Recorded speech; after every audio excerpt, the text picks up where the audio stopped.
define his reputation, of course. He was on the Origin lineup that extended what was the longest individual losing streak. What you want, yes, you can pick him up while he's using the culling and shoot it out of your belly, but that's not necessarily the type of lane that you want to pair with a Lucian.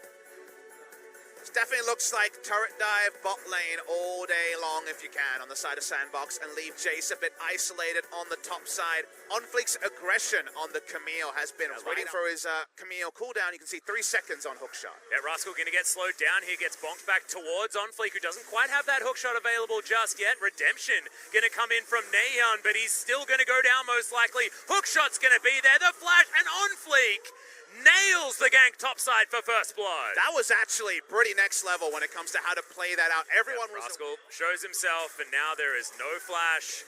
No flash on OnFleek either, but Rascal will lose a lot of his health bar here. Doesn't have the ability to be that choo-choo train, and they are going to finish this one off. Summit not even going to get knocked up, so he'll keep most of his health bar. We're just learning about damage ranges here. Press the attack, and Jace, thank you very much. Lucian versus Draven matchup, but things are going well. As Cuz pokes his head in, leaps immediately on top of OnFleek. Trouble Bubble is going to land in the hero's entrance just to get him out of the way. Joker comes forward. Neon does use the cleanse. And his flash also on cooldown as well. I could have sworn OnFleek was going to go down, but he's going to win out of this trade here as well as Ghost goes down very, very low. Cuz going to be able to take the Cloud Drake as Drake number 1 as he's going to eat some honey fruit, but OnFleek wants to find this hook shot. Nails the stun there, but Neon gets the trouble bubble through the wall. Cuz very, very low, and OnFleek finds himself on the wrong side of the rift. He'll be taken down. Deft grabs that kill, but it's a trade immediately as Cuz falls. Joker can be devoured at this point, but that's going to be on cooldown. He's going to get out of the way for now as the beach ball not going to find the dove. He'll make his way back to mid after a one. Yeah. In the mainstream builds right now, obviously with a Rift Herald, there are different priorities, but no CS lead for Neon.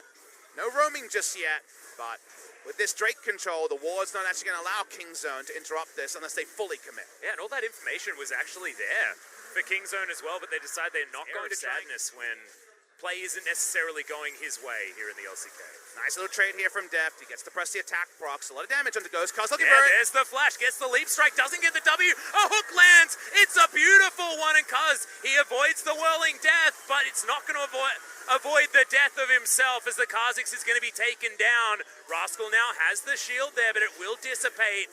And Kingzone are going to run away a little bit too far for Cuz. Relatively easily as he is the Scion.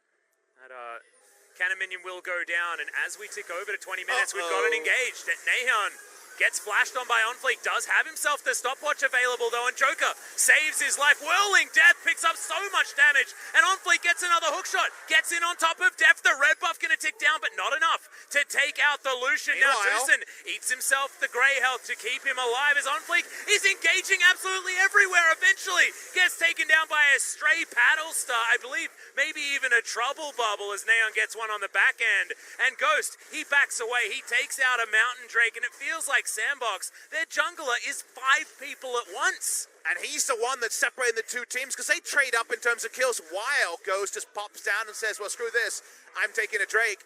They'll slowly pick up the Mountain Drake on the back end, and once again, when it's the clutch, Sandbox and Neon is pretty exposed. Yeah, Dove going to be the goalkeeper here. Does get all of his damage down. Tucson has to use that Devour, means Def now has to be a little bit more careful. We've got this fight erupting on multiple fronts as now Ghost with the full shield is going to be there. And Cuz, the Whirling Death going to be blocked by Rascal. So it comes back a little bit prematurely, and Kingzone will limp away from this one. Neon is so extraordinarily low, but can be very, very tricky to pin down in these team fights. Hero's entrance not going to get anyone knocked up as Kingzone. They're just getting lower and lower. Finally, the accelerated shock blast gets it, and Summit jumps his way forward with his hammer out. So much damage from Sandbox as they just clean up the low health members of Kingzone. This will be the ace and a triple kill coming in for Summit. It's close to a clean ace and Baron as well for the side of Sandbox. 5 for 1, and they turn onto the Baron. The firing squad was there. The firing squad was Sandbox, and Kingzone had nowhere to run. They were literally backs against the wall, and Kingzone just had to stand there and watch as they fell down. The Jace poke, oh so important as well in that fight.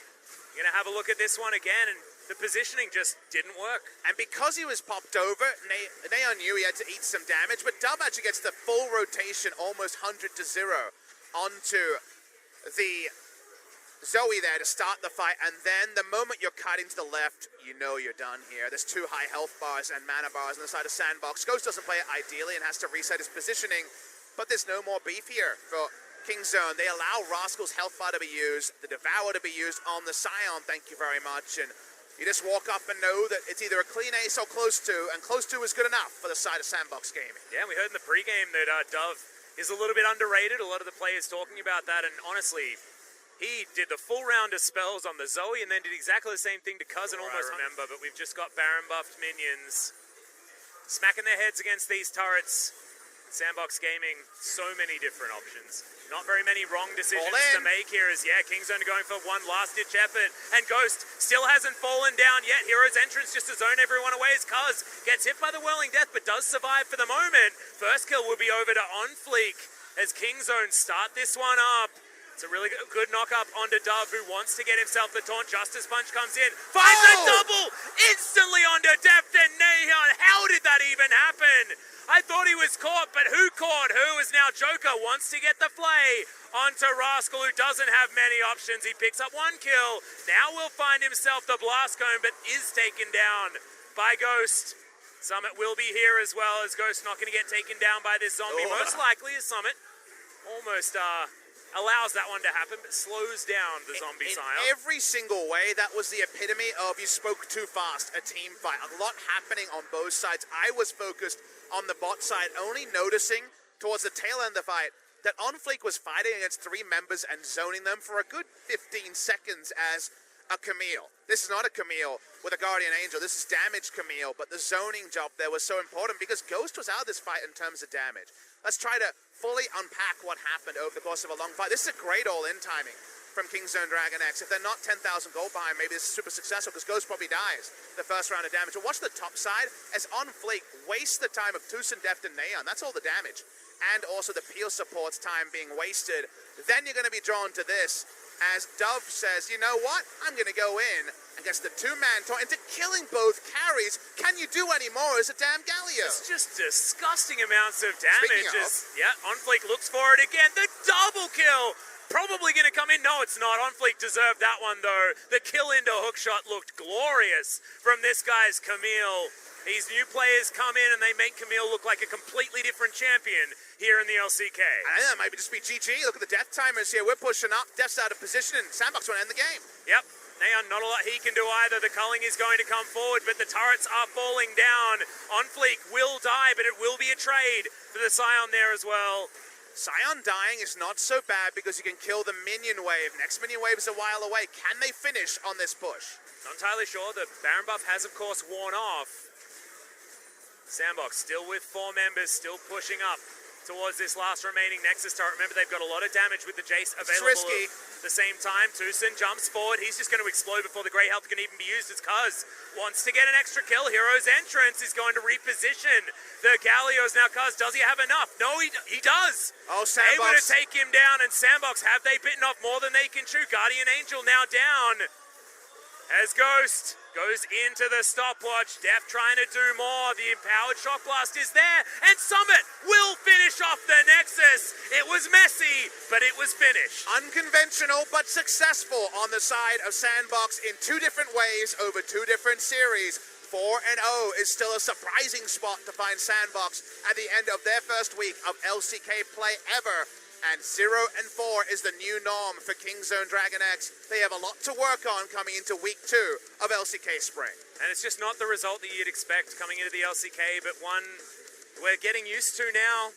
Dumb One Gaming also 4-0, Sandbox joining them from Challengers Korea, and also now on 4-0. And I feel like celebrating the rookies, celebrating the new players has become the new thing, and I think it's glorious. Even if they're not necessarily the youngest players, with Joker being older than